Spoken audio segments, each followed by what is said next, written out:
ह्या सगळ्या परीक्षा एका बाईलाच का द्याव्या लागतात माहिती का? कारण ती परीक्षा द्यायची ताकद ना फक्त बाईतच असते. पोरं जाम घाबरतात पुरुष अग्नीला, देऊच शकत नाहीत त्या अग्नी परीक्षा. त्याला वाटतं मोहितरावला की मी घाबरेल, अग्नीत जळून भस्म होईल, पण नाही, माझा विठुराय माझ्या पाठीशी. मी इंद्रायणी ही अग्नि परीक्षा तर पार करणारच. अगं मला खात्री आहे या सगळ्याची, पण त्या मोहितरावाची ना लायकी नाहीये बघ. तू एकदा विचार कर. हे बघ, इमोशनली नाही तर प्रॅक्टिकली विचार करायला हवा.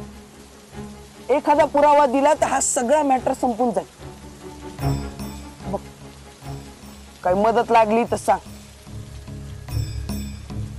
इंडिया अगं पाऊस आहे, नाही तर तुला डबल सीट सोडला असता.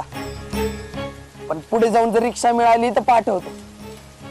दमनी जा बघ घरी. तू पण जपून जा. येतो.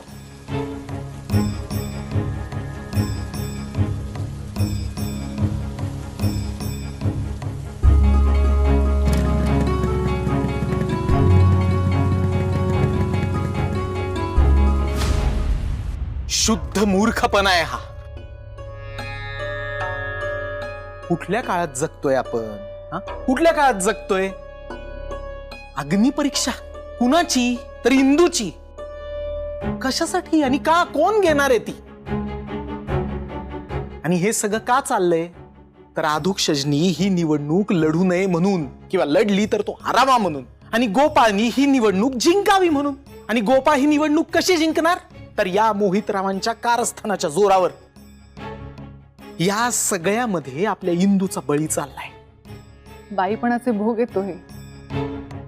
शेवटी बाईलाच आपलं निर्दोषत्व सिद्ध करावं लागतं. आणि हा समाजही बघा ना कसा आहे. स्त्रीला आदिमायेचं रूप मानेल, तिची पूजा करेल, नवरात्र अगदी उत्सवात साजरा करेल, पण तिलाच आरोपाच्या पिंजऱ्यात उभं करेल. अगदी बरोबर बोलतेस तू. काय बोलतायत ग ही सगळी लोक? अगं विरजनापुरती सुद्धा लाज शिल्लक नाही या लोकांच्या मनात. शकू, या निवडणुकांमुळे आपल्या घरामध्ये हा जो कलह निर्माण झालाय ना, सहन होत नाही मला आता. काकी काढा.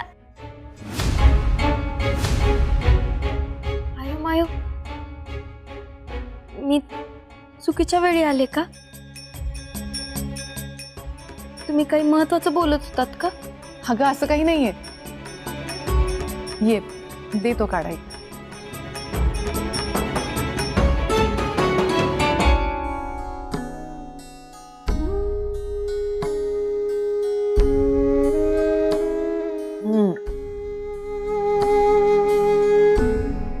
तोंड कडू पडलं असेल ना?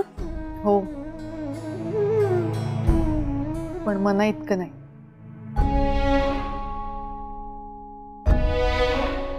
म्हणजे काही नाही, सोड. मी शिरा करून आणू का? अगं नाही नाही, नको नको, मला खरंच नको इंदू काही. बरं ठीक आहे, काही लागलं तर सांगा, मी बचत गटाचं काम करून घेते. हा इंदू,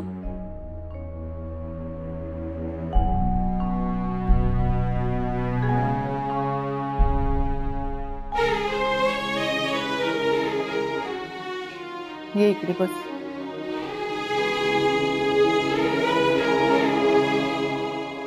तुझ्यात इतकी ताकद कुठून येते ग?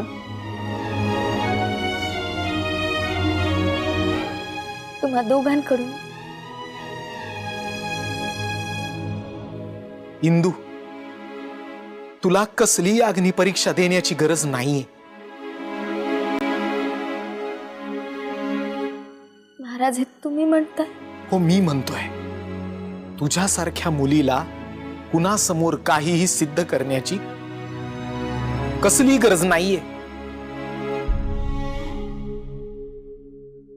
साक्षात सीतामाईला जे चुकलं नाही ते मला चुकणार आहे का महाराज? हे आव्हान मी स्वीकारले, आता मागे हटणार नाही महाराज.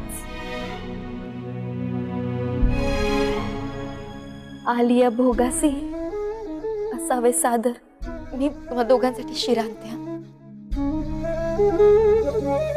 इंदू खरी आहे ना, म्हणूनच तिनं हे आव्हान स्वीकारलंय. इंदूनं स्वीकारायचं असेल ते स्वीकारू देत, पण आता यावर मी माझ्या पद्धतीनं तोडगा काढणार.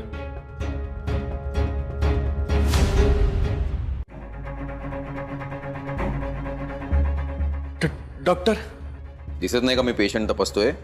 तुमची वेळीपर्यंत थांबा ना बाहेर.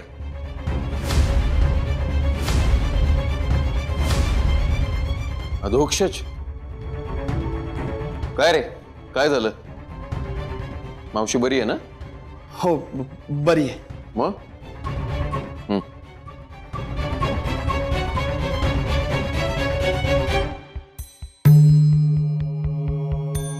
काही नाही, तुझ्याशी थोडं बोलायचं होतं.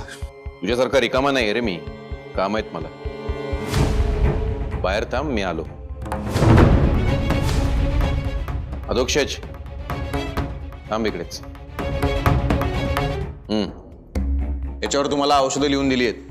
बाहेर त्या कमल सिस्टर आहेत, त्या तुम्हाला सगळं समजावून सांगतील आणि त्यांना म्हणा आतमध्ये कोणाला पाठवू नका. या.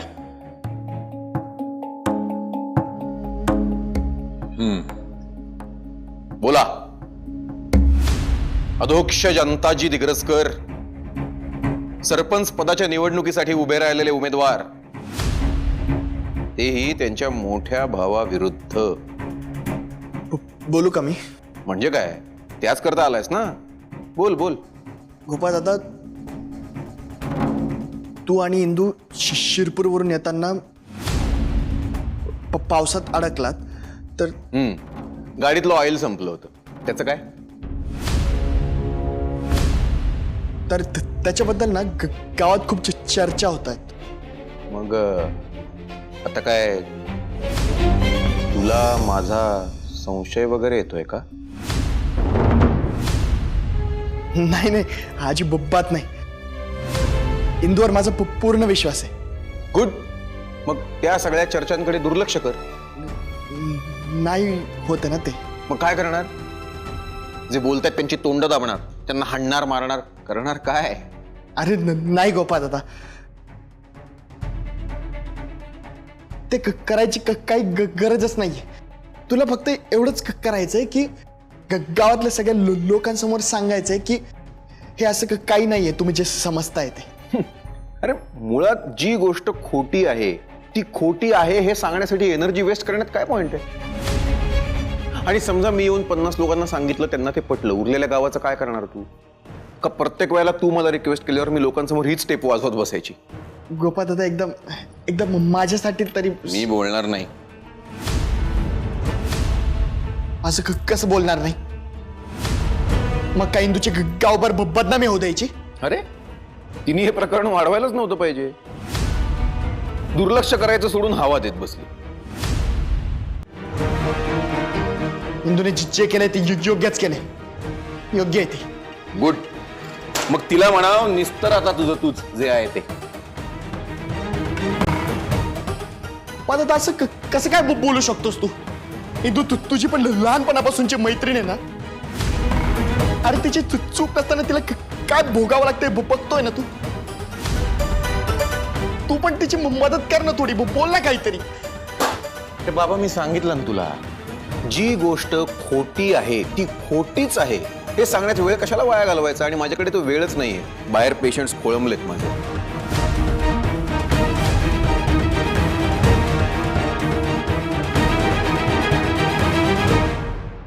गोपाळ दादा, खूप बदललास रे तू. काय करणार बाबा, सृष्टीचा नियमच आहे ना तो. परिस्थिती भाग पाडते माणसाला बदलायला.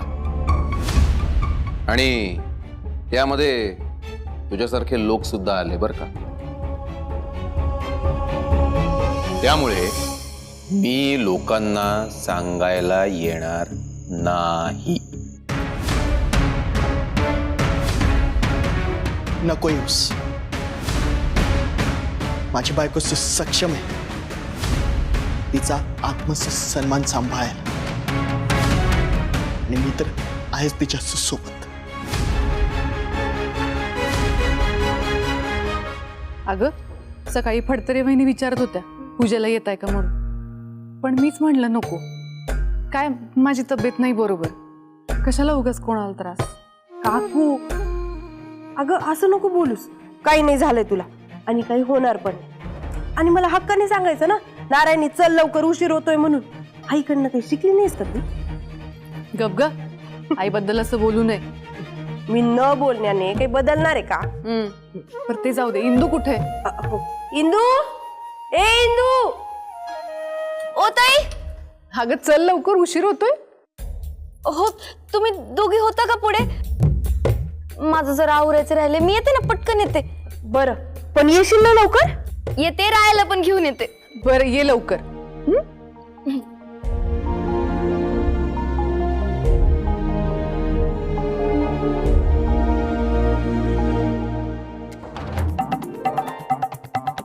इंदू मामी, चल पटकन, पोराया आले, थांब.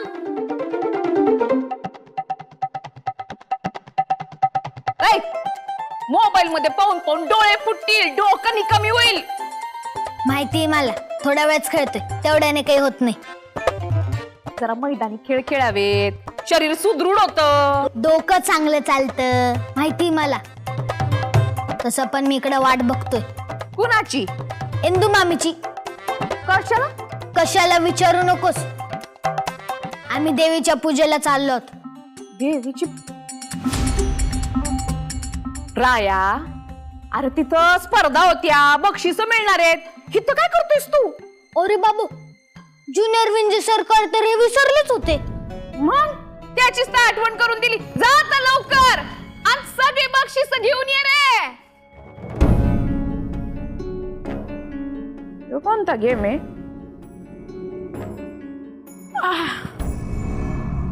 राया, चल राया. राया, आय माय, वाट बघून गेला वाटतं. मी पण जाते. सांगून जायची पद्धत नाही का घरात? मोठे बाई सांगणारच होते, देवीच्या पूजेसाठी जाते. एकीकडे देवीचं दर्शन घ्यायचं आणि दुसरीकडे पाप करायचं. पाप? पाप काय कळलं? तुझ्याविषयी आणि त्या गोपाळविषयी लोक काय काय बोलतात, तुझ्या कानावरती आलंच असत. मोठ्या बाई बोललेली प्रत्येक गोष्ट खरीच असते का? खरं आणि खोट, पण त्यात बदनामी तर सगळ्यांचीच होते ना. या सगळ्या दिग्रसकरांची बदनामी झालीये. आता तू त्याला हवा द्यायला बाहेर जाऊ नकोस. म्हणजे यापुढे तू सार्वजनिक ठिकाणी जायचं नाहीस. काय तू जर बाहेर गेलीस उगाच चर्चा होईल. मोठ्या बाई म्हणून काय आपण असं आपण बी पण म्हणू नकोस बरं का, आणि त्यात सगळ्यांना घेऊ नको, आणि मला तर नकोच नको. दिग्रसकर लोक आबरूला जपणार आहेत. जो बून से जाती है हौद से नहीं आती. मोठ्या बाई मी काही केलेलं नाहीये. नाही मग सिद्ध करून दाखव. मोठ्या बाई पण आणि जोवर तुझं निर्दोषत्व सिद्ध होत नाही तोपर्यंत बाहेर जायचं नाही. हो पण मोठ्या बाई मी आधी अग्नी परीक्षा, मग देवाची पूजा.